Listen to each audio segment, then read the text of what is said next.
In this video, you will learn how to set up a Paycor account.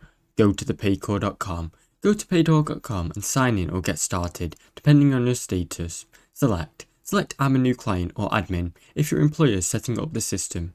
Enter the company code if you're given one by your Paycor representative. Create your administrator account by entering your name, email and creating a password. Verify your email through the link sent to your email address. Log into your Paycor admin dashboard using your new credentials.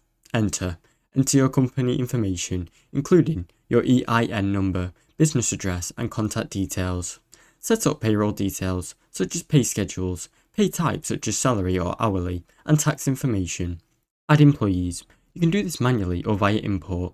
You will need the full employee details, such as pay rate and SNS number.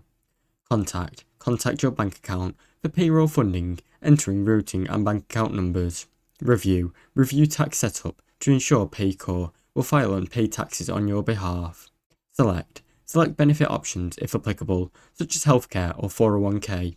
Configure time tracking or paid time off policies if you're using Paycor Time Solutions. Run a test payroll to confirm setup accuracy. Now, go live and process your first payroll with real data. Now you know how to set up Paycor account. Thanks for watching. Don't forget to like and subscribe.